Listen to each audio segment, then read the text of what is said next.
Movement of resistance. सबसे पहली बात तो मूवमेंट मैंने पहली क्लास में बताया हुआ था कि मूवमेंट का मतलब क्या होता है, और एक बार मैं फिर से बताऊंगा कि उस मूवमेंट का मतलब क्या होता है, उसके बाद हम फॉरवर्ड आगे चलेंगे। अब देखो होता क्या है, मैंने बताया था कि जो भी फोर्स लग रहा है और उस फोर्स से 90 डिग्री परपेंडिकुलर जो डिस्टेंस होगी, ये फोर्स है, लेट अस सपोज कि ये मार्कर इस पे फोर्स लगा रहा है और ये जो पूरी डिस्टेंस है दिस इज परपेंडिकुलर डिस्टेंस, तो ये force into multiplied by this distance will be movement, force into perpendicular distance will be movement. तो मूवमेंट जो होता है this is force into D. अब देखना एक चीज और यहाँ पे, तो मतलब ये हुआ कि जितना ज्यादा फोर्स होगा उतना ज्यादा मूवमेंट होगा, या मैं बोलूं कि जितनी ज्यादा डिस्टेंस हो जाएगी उस पर भी डिपेंड करेगा, उतना ही ज्यादा मूवमेंट हो जाएगा। क्लियर? तो ये तो हो गया हमारा फोर्स। मैं फिर से रिपीट कर रहा हूं, फोर्स इनटू परपेंडिकुलर डिस्टेंस।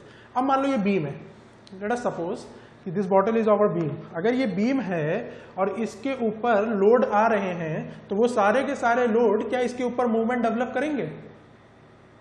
अगर इसके ऊपर फोर्स आ रहा है, क्या वो फोर्स मिलके इस बीम के ऊपर मूवमेंट डेवलप करेंगे? हालांकि ये चीज डिपेंड करेगी कि किस तरह के सपोर्ट्स हैं और क्या है, बट हम अगर ये मान के चलें कि वो फिक्स सपोर्ट है, जैसा कि देखा होगा अलग अलग सपोर्ट्स हम लोगों ने पढ़े होंगे, तो उसमें हम लोगों ने देखा कि अगर फिक्स सपोर्ट है तो उसमें कुछ ना कुछ मूवमेंट जरूर अप्लाई होगा, तो अगर हम मूवमेंट की बात करें और लोड बढ़ाते जा रहे हैं, इट मीन्स कि उस पर मूवमेंट बढ़ता जा रहा है, लोड बढ़ाते जा रहे हैं, और डिस्टेंस जो है ये हमने फिक्स रखी है। अब ऐसा तो है नहीं कि हमने एक बार बीम बना दी तो अब मूवमेंट ज्यादा आ रहा है तो फिर डिस्टेंस और बढ़ाते जाए, ऐसा तो पॉसिबल नहीं हो पाता है ज्यादातर कंक्रीट के या आरसीसी के स्ट्रक्चर्स में। लेकिन हाँ, अगर यहाँ पे हम लोगों ने बीम दी है और ये लोड लगा रहे हैं, उस लोड की वजह से इस पर मूवमेंट बढ़ता जाएगा, और ज्यादातर जो बीम होगी उस पर यूडीएल अप्लाई होगा, समांतर लोड अप्लाई होंगे, तो उसकी वजह से इनके अंदर क्या होगा, मूवमेंट डेवलप होंगे। अब अगर इनके अंदर मूवमेंट डेवलप हो रहे हैं तो ज्यादा से ज्यादा कितने मूवमेंट डेवलप हो सकता है? सवाल है, अगर इसके अंदर मूवमेंट डेवलप हो रहा है तो ज्यादा से ज्यादा कितना मूवमेंट डेवलप हो सकता है? या मैं इसी बात को इस तरह से बोलूं, इस बात को इसी तरह से बोलूं कि जितना लोड है, किसी भी चीज की भार सहने की एक कैपेसिटी होती है, लोड बियरिंग एक कैपेसिटी होती है किसी भी चीज की। तो अगर मान लो जितना इसका मैक्सिमम लोड जितना ये झेल सकता है, उसकी वजह से इसमें मैक्सिमम स्ट्रेस डेवलप होगा, इसका मतलब उस टाइम पे इसमें मैक्सिमम मूवमेंट डेवलप होगा। अब अगर हमने उस लोड को या उस स्ट्रेस को और बढ़ाया और उसकी वजह से मूवमेंट और डेवलप हुआ जो कि इसकी परमिसिबल लिमिट से ज्यादा हो गया, तो ये क्या हो जाएगा, फेल हो जाएगा। ये उस केस में क्या हो जाएगा, फेल हो जाएगा। तो हमें क्या करना है कि फोर्स उतना ही लगाना है, भार उतना ही लगाना है जितना परमिट हो, जितना परमिसिबल लिमिट के अंदर हो। ये बात हमें एक समझ में आई, एक बात तो हमें ये समझ में आनी है। तो ठीक उसी तरह से वो मूवमेंट, या मूवमेंट की बात कर रहा हूं तो इट मींस कि यहां पे मैं डायरेक्टली बात कर रहा हूं बेंडिंग मूवमेंट की, वो बेंडिंग मूवमेंट जितना ये बीम फेल होने से पहले झेल सकती है, बियर कर सकती है, that is called movement of resistance. Hindi वालों के लिए बता दूं, हिंदी में इसको बोलते हैं प्रतिरोध आघूर्ण। देखना फिर से पूरी कहानी, ये बीम है, इस पे लोड आया, लोड की वजह से इसमें क्या होगा, फोर्स की वजह से क्या होगा, इसमें कुछ मूवमेंट आएगा, किसी भी डायरेक्शन में आ सकता है, उस पर नहीं जा रहे, मूवमेंट आएगा। मूवमेंट और लोड दोनों एक कैपेसिटी तक ही कोई बीम झेल सकती है। कितनी कैपेसिटी तक? वो जो परमिसिबल की बात की थी हम लोगों ने, परमिसिबल लोड या परमिसिबल स्ट्रेस, या उसी तरह से इसमें मूवमेंट भी जो डेवलप होगा वो भी एक परमिट होगा। ऐसा नहीं है कि लोड बढ़ाते जाओ और मूवमेंट बढ़ता जाए और वो सारा का सारा मूवमेंट बीम झेल ले जाएगी। इसकी भी, इस बीम की भी एक लिमिट होगी। तो जितना बेंडिंग मूवमेंट या जितना मूवमेंट ये बीम झेल सकती है फेल होने से पहले, that is called movement of resistance. Clear? अब देखो यहां पे लिखा भी हुआ है, the same thing is mentioned here, the maximum bending movement that can be safely registered by a section is called movement of resistance. Clear? और bending movement क्या होता है, जितनी भी बेंडिंग मूवमेंट आ रहा है, जितने भी फोर्स की वजह से मूवमेंट डेवलप हो रहा है और उसकी वजह से बेंडिंग हो रही है, that is called bending movement. अब वो बेंडिंग मूवमेंट जिसपे जो ज्यादा से ज्यादा कोई बीम झेल सकती है, that is called movement of resistance. बड़ा क्लियर है? ठीक, तो मूवमेंट ऑफ रेजिस्टेंस निकालने का भी कुछ तरीका होता है, उस तरीके के ऊपर हम लोग डेप्थ में थोड़ा सा बात करेंगे। मूवमेंट ऑफ रेजिस्टेंस हमारा, so our next point of discussion is movement of resistance. Our next point of discussion is movement of resistance. Hindi में क्या बोलते हैं इसको? प्रतिरोध आघूर्ण। In Hindi this is called प्रतिरोध। अब देखो भाई, इसमें हम लोग थोड़ा सा अलग सेक्शन, एक एक चीज को समझते जाना। शुरू हम लोगों ने बीम का सेक्शन देखा हुआ है, बीम में स्ट्रेसेस कैसे डेवलप होते हैं, स्ट्रेन कैसे डेवलप होते हैं, वो हमने सेकंड लास्ट क्लास में देखी थी स्ट्रेन के बारे में। अब स्ट्रेस के बारे में देखते हैं। यहाँ पे जो हमने स्ट्रेस देखा, अभी स्ट्रेस भी देखा आज की क्लास में, और उसी के साथ साथ अब हम चेक करेंगे फोर्स के बारे में। क्यों फोर्स के बारे में? क्योंकि स्ट्रेस जो जनरेट हुई होगी वो किसकी वजह से हुई होगी? फोर्स की वजह से। और मूवमेंट निकालने के लिए हमें उस फोर्स को चाहिए होता है। इस वजह से हम देखेंगे कि फोर्स की एनालिसिस करेंगे कि फोर्स कितना होगा इस बीम में। स्टेप बाय स्टेप चलते हैं, स्टेप बाय स्टेप चलते हैं। ये हमारे पास बीम है, हमेशा की तरह सबको रट गया होगा अब तक कि बीम का डायग्राम कि कैसा होता है। यहाँ पे हमने रीइंफोर्समेंट दिया। अब यहाँ पे समझना है चीज़ों को, यहाँ पे चीज़ों को समझना है। Let us suppose something here is the neutral axis. This is the depth of neutral axis. Depth of neutral axis हम सबको पता है। This is what? XA. हम लोगों को ये भी पता है कि this is what? D. That is effective depth. अब जब हमने स्ट्रेस की बात की थी, तो उस केस में क्या हुआ था? अभी तक हमने ये प्रीवियस डायग्राम देखा था, अभी स्ट्रेस की बात हमने की थी। और स्ट्रेस की बात करते हुए मैंने बहुत अच्छे से तुम लोगों को बता दिया है कि ये this is over sigma CBC भी कह सकते हैं, या इसी को हम लोग सीए भी बोल सकते हैं। हाँ, तो अगर ये सीए अपनी मैक्सिमम लिमिट पे पहुंच जाता है, उसी को सिग्मा सीबीसी कह देते हैं। यही तो बात की हमने इतनी देर में। ठीक उसी तरह से ये वाला जो है portion, this will be what? Tensile stress in steel. ठीक, और इसी को अगर ये अपनी मैक्सिमम स्ट्रेस पे पहुंच गया, पर मैक्सिमम परमिसिबल स्ट्रेस पे पहुंच गया, that will be sigma S T by M. यहाँ तक किसी को कोई भी डाउट नहीं है। फिर मैंने एक चीज और बोली, ये बोली कि ये वाला जो पोर्शन होता है इसको हम लोग कंसीडर करते हैं कंक्रीट का। यहाँ जो न्यूट्रल एक्सिस है, इसके नीचे की जो डेप्थ है इसको हम लोग कंसीडर नहीं करते हैं। ये जो देख रहे हो मैंने पिंक कलर से बनाया हुआ है, इसको हम लोग कंसीडर नहीं करते हैं अपनी एनालिसिस में। रीजन बीइंग कि हमारा ये टेंशन जोन है, और टेंशन में कंक्रीट कमजोर होती है, टेंशन में हमारे जो स्टील होता है वो स्ट्रांग होता है। That's why we are considering here as steel as our main object. ठीक है, ये बात भी क्लियर हो गई। अब हम जब मूवमेंट ऑफ रेजिस्टेंस की बात कर रहे हैं तो बेसिक फॉर्मूला जो मूवमेंट का होता है वो होता है फोर्स इंटू डिस्प्लेसमेंट, जो मैंने अभी तुम लोगों को एक्सप्लेन भी कर दिया एग्जाम्पल के साथ। अगर किसी को हल्का सा भी डाउट हो तो वो क्लियर हो जाएगा, हालांकि हम लोगों ने किया होता है। खैर, इधर आते हैं। अब यहाँ पे देखो, हम लोग फोर्स की बात करते हैं। किसकी? फोर्स की। जब फोर्स की बात करेंगे तो अब मैं फोर्स का डायग्राम बनाता हूँ और देखते हैं फोर्स का डायग्राम कैसा होगा। अब ये हमारा फोर्स का डायग्राम है।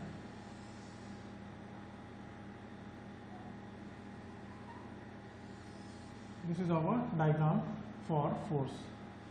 अब यहाँ पे क्या था? इस जगह पे स्टील मौजूद थी। इट मीन्स के this is our sigma S T by M भी लिखता हूँ, सिग्मा एस टी भी लिखते हैं। ठीक है, इसको मैं थोड़ा सा ऊपर वाला रफ कर दे रहा हूँ, इसकी हिंदी, क्योंकि यहाँ मुझे कुछ नोट करना है। अब देखो यहाँ पे सभी लोग ध्यान से, ये जो टॉप पे दूरी है, ये फोर्स डायग्राम की बात कर रहे हैं। तो हमारे पास फॉर्मूला होता है स्ट्रेस का फॉर्मूला होता है force upon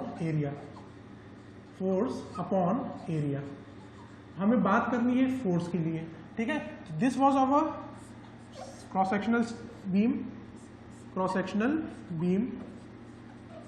this is our stress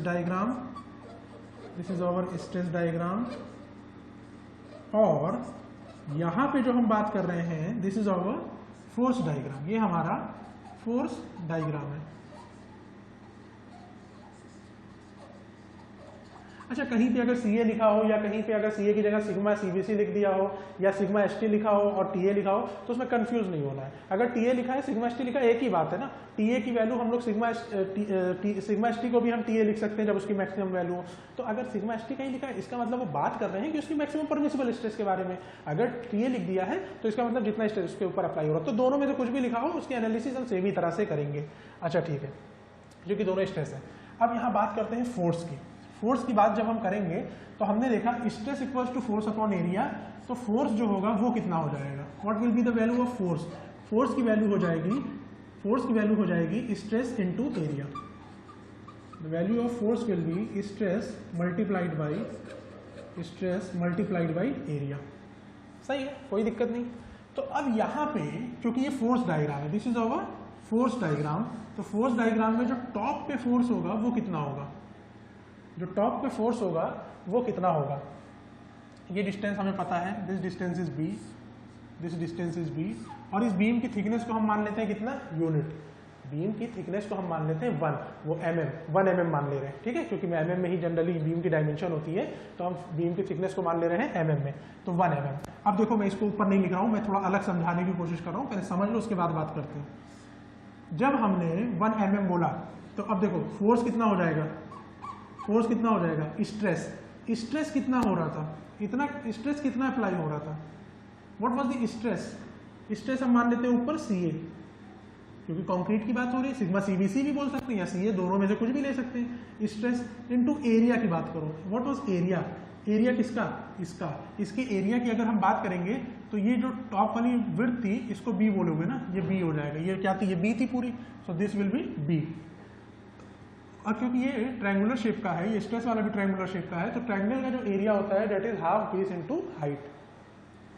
तो half what is base, base means width की बात हम जो करेंगे वो B है, और इसको हम लोगों ने क्या ले लिया, XA, ठीक। इसमें देख लो ये जो है हमारा, अगर हम लोगों ने इसको यूनिट एरिया माना है तो ये वाली डिस्टेंस मत लो। अगर यूनिट एरिया मान लिया है हमने, थिकनेस इसकी कुछ मान ली है ऑलरेडी, तो ये वाला एरिया मत लो, इसको हटा लो, ठीक है। तो अभी हमारे पास कितना हो जाएगा, CA into half into B, ठीक, स्ट्रेस इंटू एरिया। ये तो रफ हो गया, चलो देखो स्ट्रेस इंटू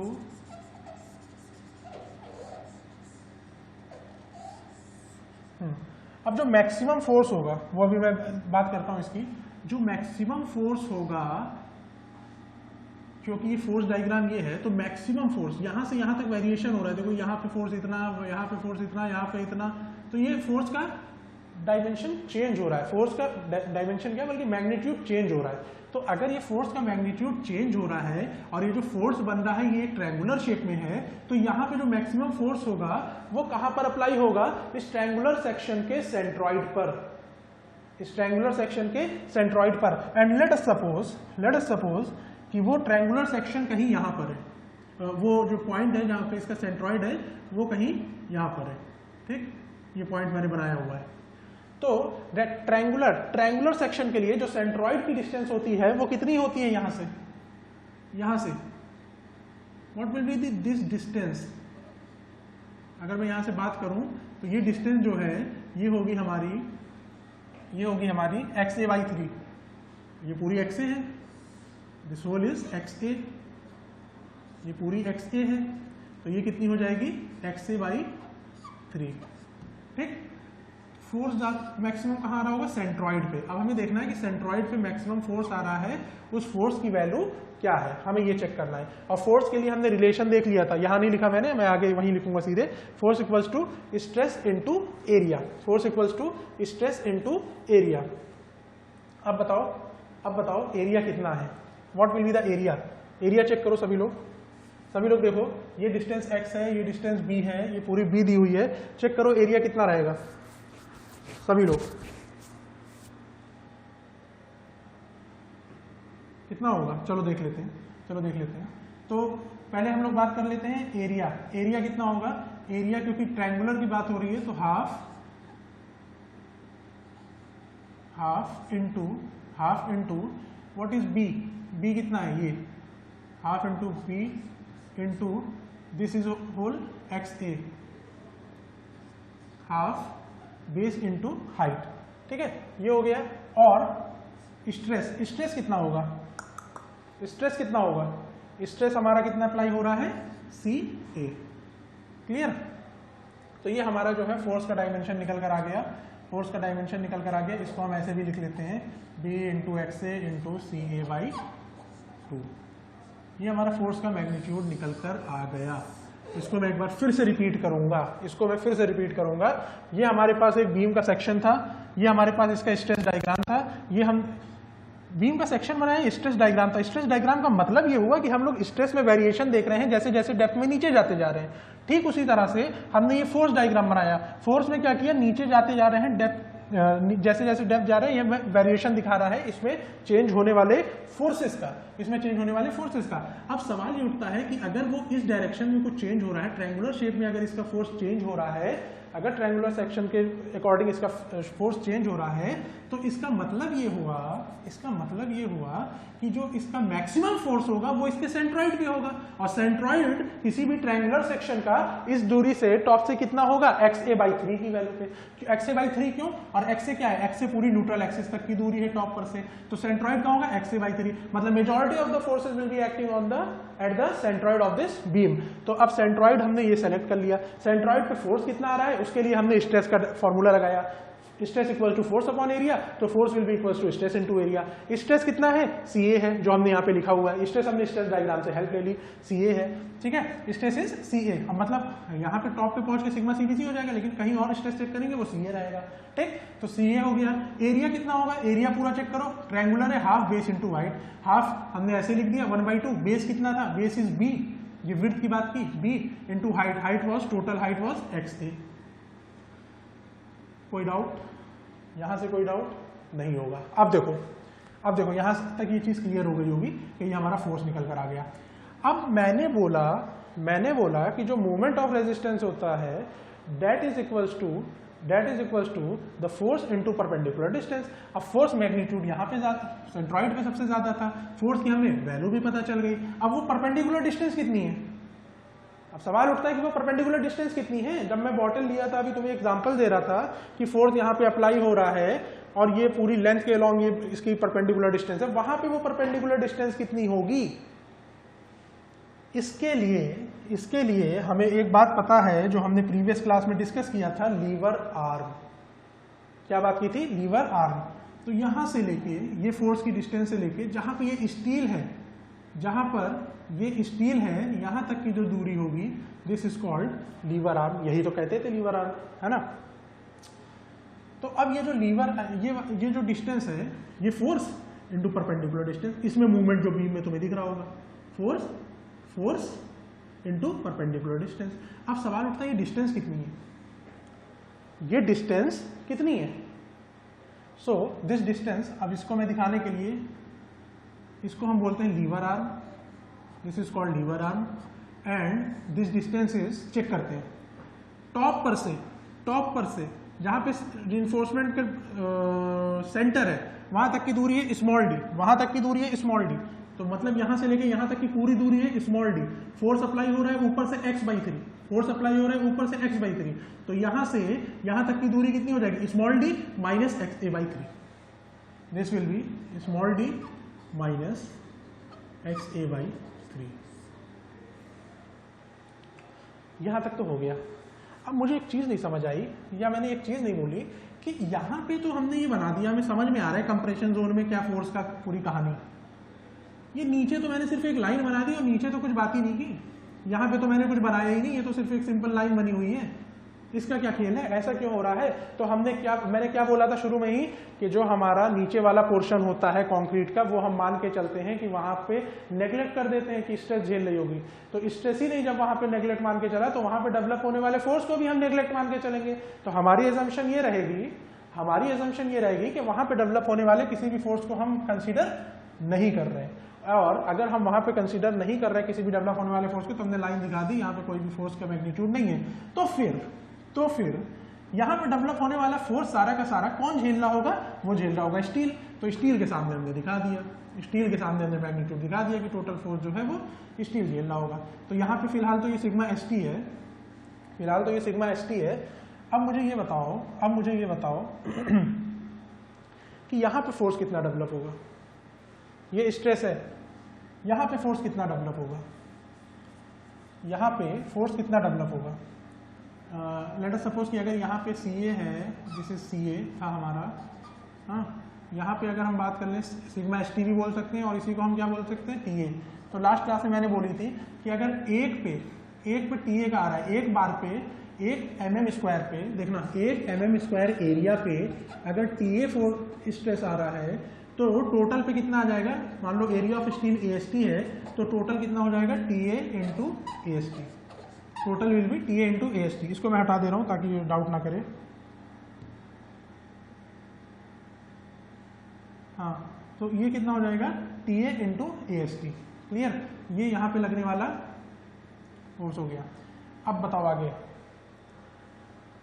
ये मैंने फोर्स क्यों बोला, क्योंकि this is our stress, this is our area, और stress into area, stress into area, stress into area का मतलब क्या हुआ, स्ट्रेस इनटू एरिया का मतलब क्या हुआ, फोर्स।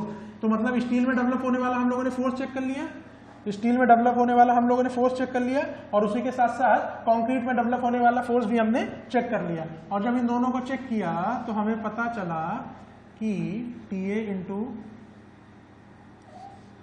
ए एस टी, हाँ, T A into A S T, ये यहाँ स्टील में डेवलप होने वाला फोर्स था, स्ट्रेस इनटू एरिया, ये यहाँ इसमें डेवलप होने वाला फोर्स था, स्ट्रेस इनटू एरिया। क्योंकि ये एरिया जो है वो ट्रायंगुलर था, इसलिए हाफ बेस इनटू हाइट लिया, base was B, height was, अच्छा यहाँ पे ये देखो कुछ लोग कह रहे होंगे ये सी ए लिखा हुआ है सर एग्जांपल में बी ले रहे हैं, तो एक्चुअली बीम की जो दूरी थी ना, बीम की जो ये दूरी थी वो हम मान के चल रहे हैं, this was half into base into ये एक्स ए बाई 3। क्लियर। अब देखो अब यहाँ पे हम लोगों को एक चीज और देखनी है कि मूवमेंट कितना डेवलप होगा। ये न्यूट्रल एक्सिस थी, this was our neutral axis, ये जो ब्लैक लाइन गई है this was our neutral axis. तो हमें 2-3 चीजें पता चल गई, उन 2-3 चीजों को मैं अगले उसमें लिख ले रहा हूँ। क्या थी पहली चीज, हमें क्या पता चली, फोर्स जो है, फोर्स इज, मैं लिख दे रहा हूं कि कंप्रेशन साइड जो था बीम का, उस तरफ से अगर हम बात करें, कंप्रेशन साइड जो बीम का था उस तरफ से अगर हम बात करें तो फिर फोर्स कितना है, देख लो ना, कंप्रेशन साइड ये है न्यूट्रल एक्सिस के ऊपर, यहाँ पे फोर्स डेवलप होने वाला क्या है, B X A into C A by 2। तो यहाँ पे क्या हो जाएगा, B into X A into B into X A into C A by 2। अब देखो बी इंटू एक्स ए, ये फोर्स हो गया, मैंने बोला था परपेंडिकुलर डिस्टेंस का मल्टीप्लाई करा देता हूं, मूवमेंट निकल आएगा। परपेंडिकुलर डिस्टेंस कितनी है, ये लीवर आर्म है, ये लीवर आर्म है ना। तो लीवर आर्म की अगर हम बात करें, लीवर आर्म हमारा कितना है, D minus X A by 3।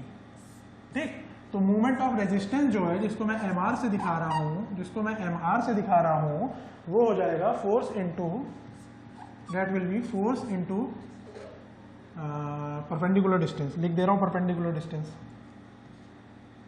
Force into perpendicular distance, अब देखो फोर्स कितना है, b into X A into C A by 2,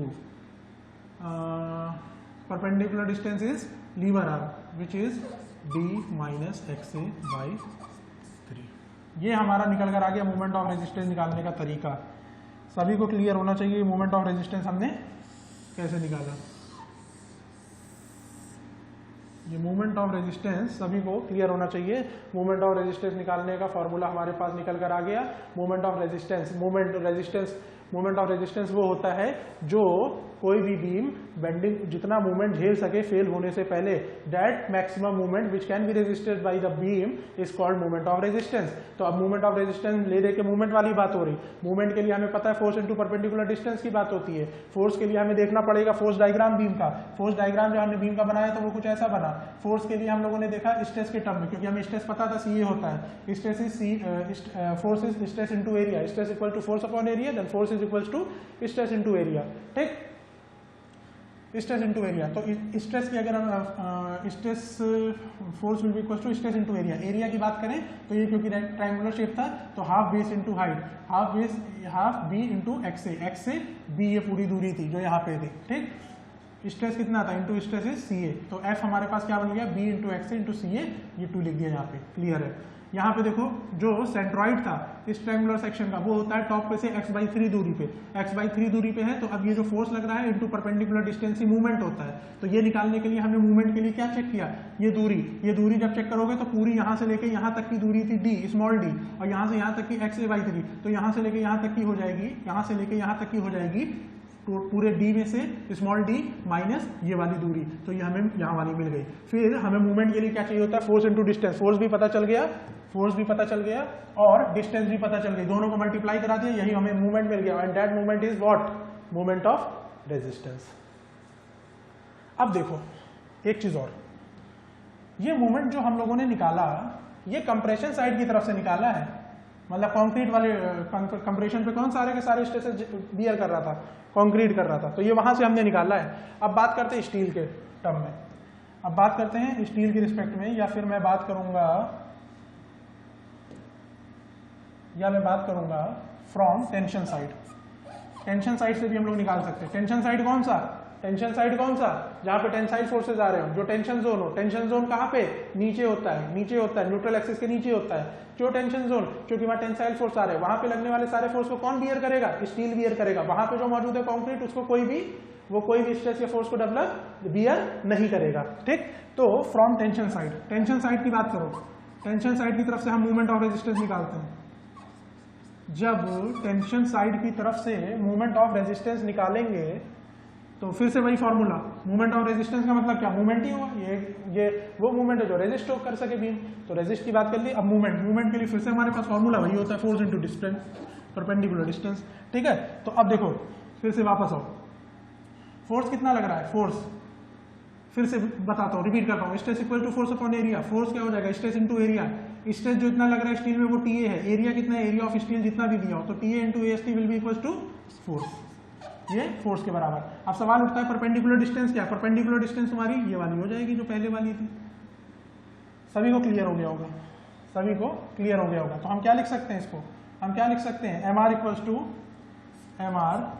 to TA into AST, TA into AST into what, D minus XA/3। हर जगह XA क्यों लिख रहा हूँ, XA क्यों नहीं लिख रहा, क्योंकि actual depth of neutral axis की हम बात करेंगे, क्रिटिकल तो सेम ही रहती है, वो तो एक बार निकालनी पड़ती है, तो ज्यादातर केसेस जो आएंगे वो XA पूछेगा, ठीक। और अगर हम अब चलो अलग चलते हैं, मूवमेंट ऑफ रेजिस्टेंस हमारा इस तरह से निकल कर आ जाएगा, मूवमेंट ऑफ रेजिस्टेंस हमारा इस तरह से निकल कर आ जाएगा।